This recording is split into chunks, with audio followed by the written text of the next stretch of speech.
السلام علیکم ناظرین کرام، شروع کرتی ہوں اللہ تعالیٰ کے ببرکت نام سے جو بڑا مہربان اور نہایت رحم والا ہے۔ حضور پاک صلی اللہ علیہ وآلہ وسلم کو رف رف میں سوار کر کے عرش معلیٰ پر لے جایا گیا۔ آپ صلی اللہ علیہ وآلہ وسلم کو نماز کا تحفہ دیا گیا۔ آپ صلی اللہ علیہ وآلہ وسلم جل جلالہ کے حضور لے جایا گیا اور آپ اتنے قریب ہوئے کہ 2 کمانوں کے برابر یا اس سے بھی کم فاصلہ رہ گیا۔ اس وقت اللہ تعالیٰ نے اپنے بندے پر وحی فرمائی اور نماز کا تحفہ دیا۔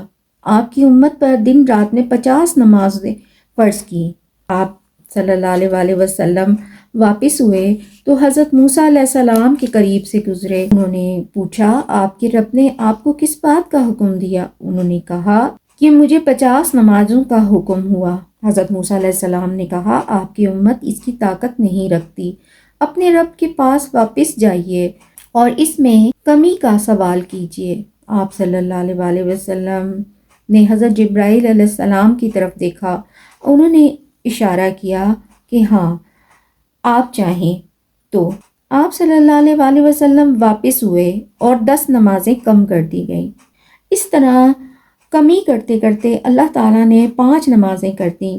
اس کے بعد آپ موسیٰ علیہ السلام کے پاس سے گزرے تو انہوں نے پھر واپس جانے کا عندیہ دیا اور کہا اس سے کم پر بنو اسرائیل کو بلایا، لیکن وہ اس سے بھی کمزور پڑ گئے اور اسے چھوڑ دیا۔ نبی صلی اللہ علیہ وآلہ وسلم نے فرمایا اب مجھے اپنے پروردگار سے شرم آتی ہے، میں اسی پر راضی ہوں اور سر تسلیم خم کرتا ہوں۔ آپ مزید کچھ دور چلے گئے تو ندا آئی، میں نے اپنا فریضہ نافذ کر دیا اور اپنے بندوں سے کمی کر دی۔ وہ 5 نمازیں ہیں اور ثواب میں 50 نمازوں کے برابر ہے۔ میرے نزدیک بات نہیں بدلی جاتی۔